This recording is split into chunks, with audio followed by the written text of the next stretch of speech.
Welcome to another episode of Good Cooking, and today we're doing another mailbag where we respond to your questions. We try and answer them, me with my boy Benny, and we're gonna do the best that we can. So here we go. We also made food.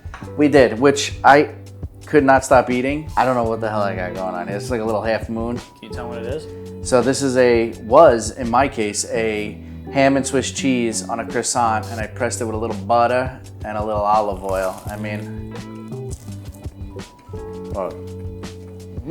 I've never had a panini on a croissant. Is that a thing, or did you just make that up? I've had it once or twice, and I said I love that. I mean, it kind of crushes the croissant a little bit, but my God, when you get that butter and the olive oil and it mixes all together, and then you melt the cheese with that ham. You can judge the pressing of a croissant, but it's still a croissant, ham, and cheese. What's it gonna be bad? Fantastic. Okay. Wanna answer some recipe questions? Yeah. Okay, on spaghetti aglio olio. How do you really say that? That's fine. Great. On that spaghetti thing we did, here's a comment.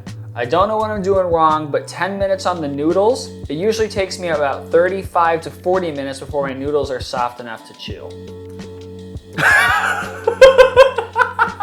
Not trying to show no disrespect here. Are you cooking it on a stove? Is this like a Fisher Price toy that your kid has and you threw it on there? 35 to 40. What is your spaghetti made of concrete? What the hell?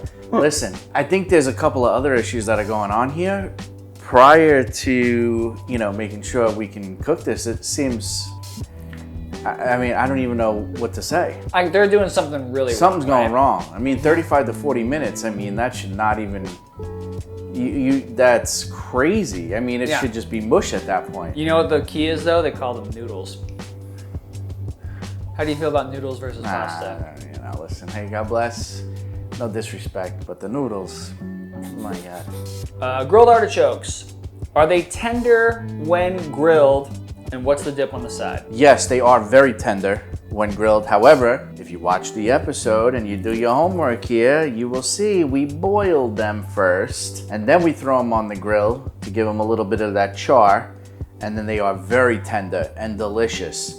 The dipping sauce on the side is just a spicy mayo. Nothing fancy, nothing crazy, kept it simple, but they are indeed very tender. So if they're not tender when you do them, you may have done something wrong, but you gotta boil them first. Okay, here's this one. What, in your opinion, is the hardest kind of recipe to make? In my opinion, the hardest recipes, believe it or not, is baking. As you can see on our channel, if you go through our recipes, we don't got a lot of baking. No.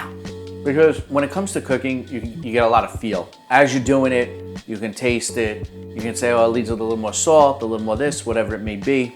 But baking is a science. It's a very big challenge, and if you're off, it can turn out really bad. Yeah, you can't adapt to baking. You cannot. And once you start mixing things, baking is a real science. Yeah, I mean, you didn't get into food for math. No, especially East Coast Italian people. No. Everything is on taste. Yeah. They don't even have measurements. They just go, I add a little of this, I add a little of that. That's how they write recipes.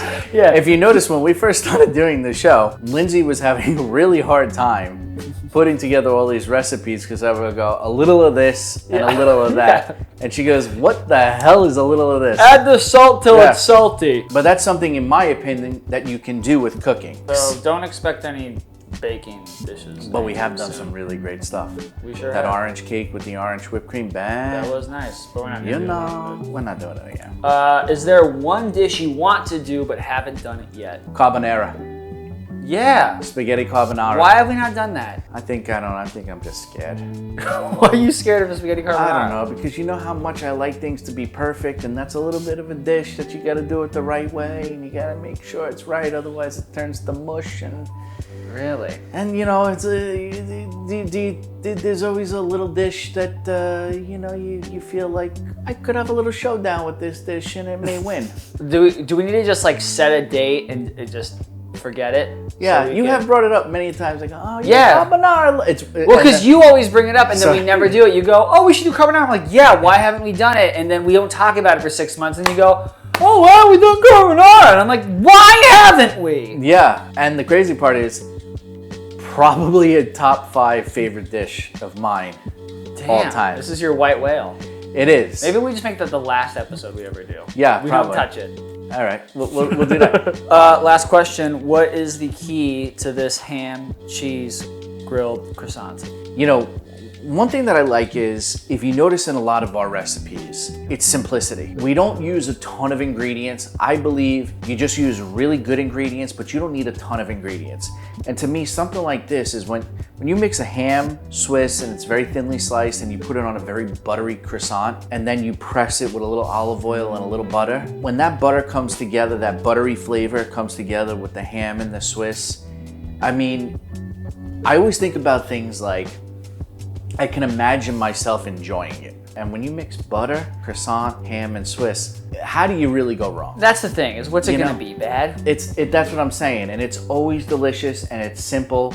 And to me, the simplicity is what makes these dishes really good. Give it a go. Make it at home. Let us know what you think. Let us know how it goes. And let us know if you have any other questions or comments on our prior recipes. And we'll get back to ya.